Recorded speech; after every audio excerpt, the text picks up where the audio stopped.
Hi everyone, it's Sue with Ully Cat's Designs and Ully Cat's World blog. And I'm here with another process video for Craft Roulette, episode 263, whose parameters were Sending Sunshine Card, Spring Colors, Rodents, and Shiny. I'm starting out with some Colorado Craft Anita Durham, cute little mice with stars. So those are my two sets that I used. And I used all three mice, and the stars I've used the coordinating dies to cut out, and I've used sentiments from both of them. And I'm actually doing an A9 card base because for my easel design I need the height as well as the length to make this card. So this is 5.5 by 8.5 when the card is flat. And I've scored it down the center, but in reality this is an 11 by 8.5 sheet of cardstock. And I've started putting on some of the decorative papers, and I'm using an old Impression Obsession Yellows pack of paper, and I just cut a 6-inch square of this printed paper in half, knowing that it would hang over the edge, and then I can just trim away the excess. And the same way with some of these orange scraps. And I took a yellow alcohol permanent marker and colored the fold so it wouldn't be quite so stark white. And we'll let those dry. And while I was on a Zoom call last night, I stamped and colored my mice, and I used the Nuvo highly pigmented watercolor pencils. So I used these two browns. So one is called Caramel Popcorn and the other one is called Roasted Chestnut. I cut some of these stars from this non-shedding glitter paper. And I find when I use die cuts, they usually won't go all the way through. So then you have to take your scissors and cut them out. But to get the star for this little guy, there wasn't a die. So I stamped it again. I cut it out, you can see his little hand, and then I traced it on the back side of it with the stamp side down, because I wanted the stamp side to be the side that would come up. So now all I have to do is glue a star in. As you can see, I did go in and cut out the hand so he can be hugging it. So we'll let those dry. I'll put a little paperweight over him. And when I stamped my mice and stars and sentiments, I used Memento Tuxedo Black. And I've really been liking these little teardrop shaped kind of mini cubes of the Memento ink. It's a lot easier to stamp stamps on a platform. So now I'm just going to trim down all of the pieces.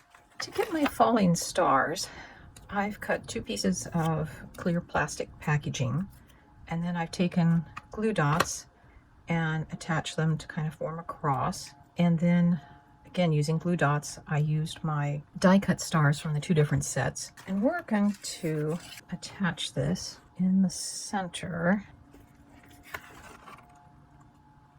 And as always, you need to use a dry adhesive when you're working with plastics or slick surfaces.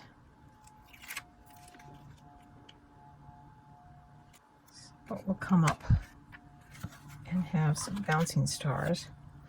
I'm not real worried about this showing as it does. Now I'm going to put the mice kind of right on the edge of where the yellow and the orange meet. And these I did cut out with the coordinating dies, all of these mice.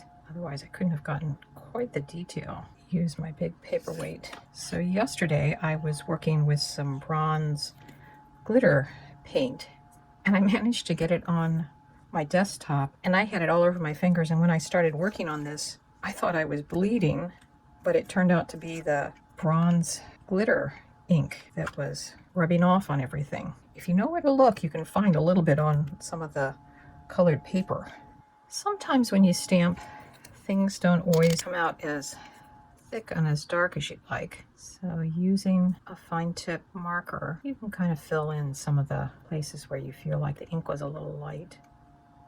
And with watercolor pencils, of course, you color it first, and then you just take your wet brush and smooth out the coloring. I've put double-sided tape on the back of my sentiment, since part of it's going to go over that strip. And our stars, this one I put on a glue dot, and I'll put our 2 stoppers, something like that, I think, goes up on some pop dots. I think I might try putting a little glue on the end of where she signed her name. So there is our card. I'm just taking the smallest of the fancy labels from the Rectangles and Labels crosshatch of Karen Burniston's die set. And I cut that, so now we'll just glue it on. There's a place to sign. I've got my stamping platform out. I think that great big one down below would look good. Just add that. There. So there's our envelope. Reach for the stars. Using whatever scraps I had left from the pattern paper, I've decorated the back, and all I need to do is trim off the excess. And here is my card and envelope for Craft Roulette episode 263.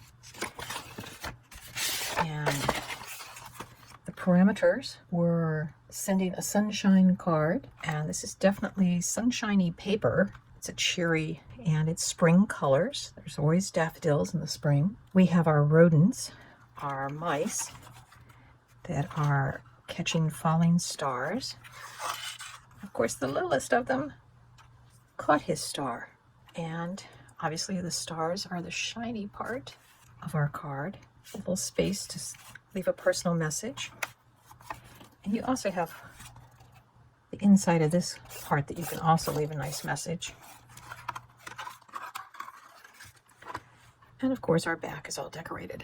And this is an A9 card. So it is 5.5 tall, 8.5 inches wide, and it fits in a 6x9 envelope.